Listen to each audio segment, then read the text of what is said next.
kuki dagi hena tukatchabadi Manipur gi mantri MLA nupida chopa khara se asina oire video se yengu ngarang cycle da kukina meetei da landana ba hona bagi cycle gi video ni 18 May 2024 gi ni aduga aikoi gi Manipur gi mantri MLA khara na nupida chopa hona na leiru nupida chop na noina hona na leiru sona kukina meetei da hat na ba kanna hojibau siamba loidri aduga meetei nupi khara magi su wapum khara thamake aduga mantri MLA nupida chopa khara gi su wapum khara tang thamjarake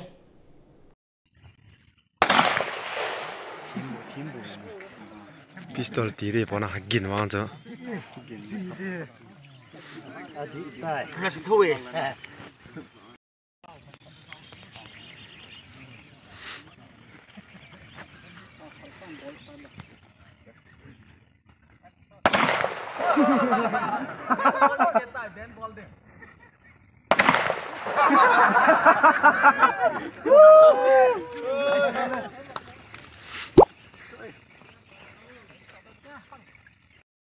kukina kapthariba nongmai maru marakta leibado aduna khara matha se ingamgani asigumba oktabi meyam ama tholakpa se asige siga khungai bebung upasing se kok se kyam saramgani aduga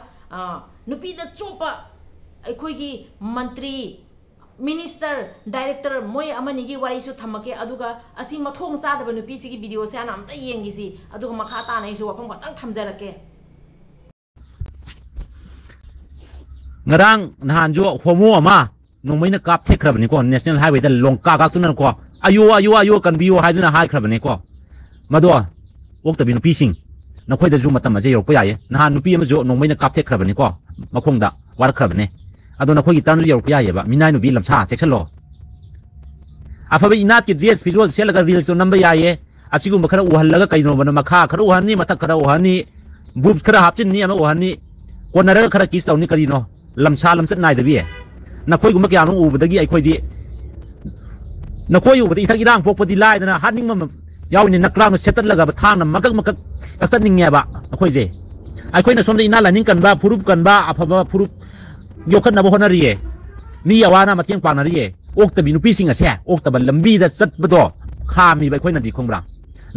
nongmaina kap na warak pi ona ina haijari adu waragadi ilon ma se afaba du gumba awon ba ma or pangamgani aina ina myam da haijari mitopna mayang sana meetei nupibu karimnabagi mato mong da sajat chatlakano hojiki inaw sigi wahi wata phajade aina nangna waroram masune aidi yam thagali hojiki inaw se asigumba inaw me amna thogla aga noigumna oktabi nupi singna chani basada se yade asi matik chana warakpiu hariba asigumba inaw se atang mani mitop aduga mayang sana meetei haba meetei nupi se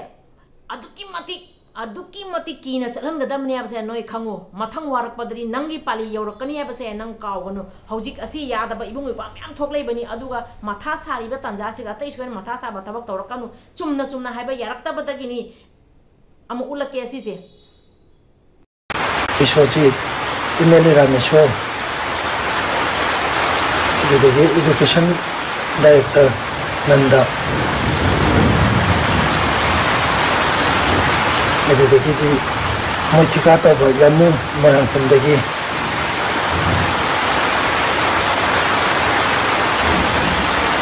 sina kona khning lu sum hong mani ko aina samasini yadaba thabak nupi bu koina yolu bagi damta adugi hakpa serapi ni damta ai iran du matumina iyamba sinsina ibon ponsida yan ta na bagi damta matumda mohna tawdina bagi damta ponsida warak bagi damta obirapi karino nang tauresy aina nupi sinse asawa sangsin duga khangna haleba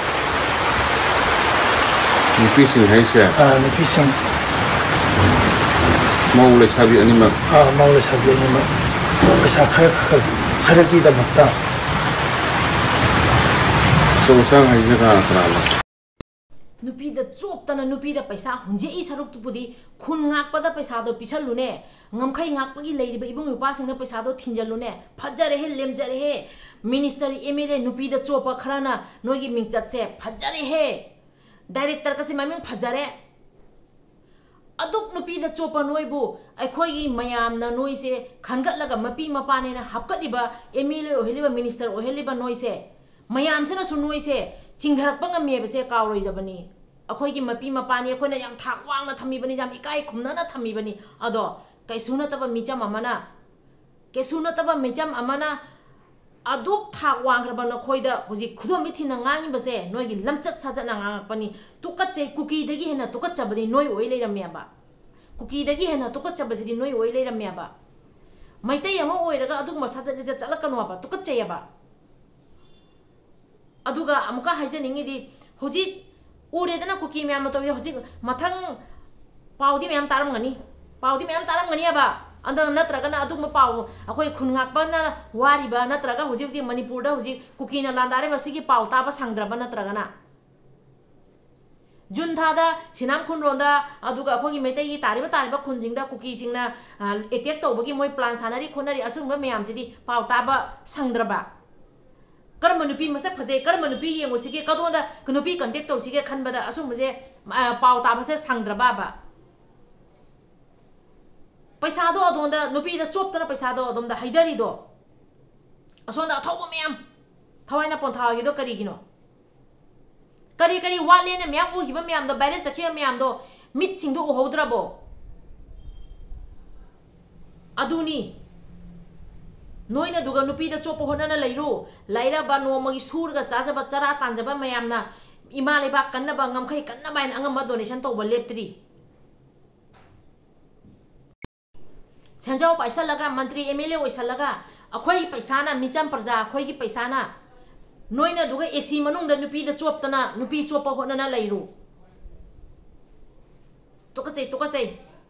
अदुगुंबा मंत्री अदुगुंबा minister अदुगुंबा director दो अदुकी मतिक तो कचै याबदा तीन मो वंजला सिचनिंगनी अदुकी मतिक तो कचै अदो यामना दि पेंजादे यामना पेंजादे अदुगी मतंग याम nganingde मंत्री ओइगा minister ओइगा MLA ओइगा लान बुलालाबदि अदु चेराक पिबम थोई अदुना अचौ असांग लैरिबा अखोइगी लैरिबा इबुंग युपा मयाम सिंगसिनसु अरान बसे कनानो फजना थिगत पिरगा मिनिस्टर ओइनिंग ओइजसनु MLA ओइनिंग ओइजसनु चेराक से मतिक चाना चेराक पिहन जेनेंगी तुंगदा मुक तौदनबा MLA मा फत्रा MLA पुनमक चेंधारे मिनिस्टर मा फत्रा मिनिस्टर पुनमक चेंधारे डायरेक्टर मा फत्रा डायरेक्टर पुनमक चेंधारे असुंग थबक जे तौबिरकनो मिचम अखोइगी पैसा मिचम अखोइगी हुमांग ममनी नोइना सारगा दुगा नुपी द चोपीबदो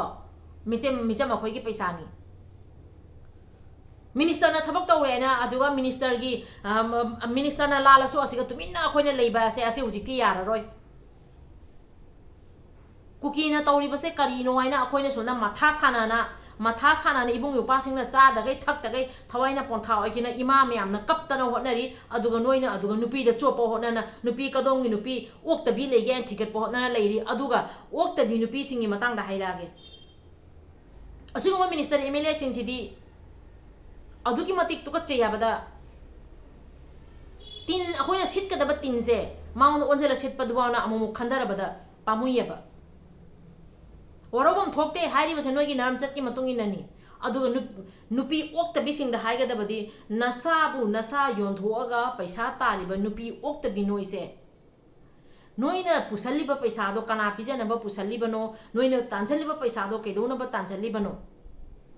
नोइ अदुक पावर पाइरबा अदुक नोइना इकाइबा खंगद्रबा अदुक पावर पाइरबा नसागी इज्जत जोनबा ngamba नोइ करी तोबगी नफी सेलिबनो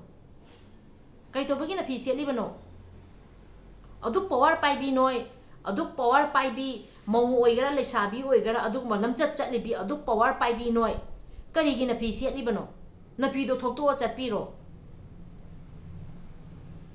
अइना ngasi मिटोप अमगा चटलगा पैसागी तमकता आइगी इज्जत जोंधोगे आइगी फी इसादा यावरिबा फी से लौथोअगा फी थोंगदने मीगा लेमिनबा ngambadi adu oidadi nang nasana nangi huji सेचरे फीदो करीसु ममल लेत्रेन खल्लोबा यामना ngangningde ko social media ni यामने ngangningde खरा भाप तामिनसी वरो बिगनो इचनाव म्याम ngasi video से वही वता खरा कल्ले म्याम वरो बिगनो अदुगा ममांगदा आई असोयरान जावखिबा क्या जो ngakpi wan so mangda haije ganu jikasु haijeri असोयरान यारगसु म्याम ngakpi waina अदो yam sang ngang roi yam nongai te yam na pende manipur haiba manipur se hojik aduki mati irang hauna wana leriba tanzani kukina tangpham se mi second amam tasalya ba meetei se mai thiba pi ge na aduga akhoi meetei gi achaw sang na di nupi da chopa hotna na leirame aduga nupi oktabi kharana social media da khangde aduga room da khangde hotel da khangde masagi ijat jon ko hotna ba kanna leire ba aduna asugumba mayam se mati cha cha na warak pi waina warak na ba akhoi thoklei bai bung yu passing gi mafam da hojai de gi pari mom channel la request tawjari aduga amuka so haijari pari mom channel se bi yengbiri ba mayam pona makpu amuka so na ikai khumna jari video siga soiran yaw ki ba kya leire ga so mayam na kesu khangda ba pari mom channel ni khanlaga ngakpi waina myang ye famda request tawjari ngasi gi di loisan jarage ibudo pakhang mana yai phare kanglei pakna yai phare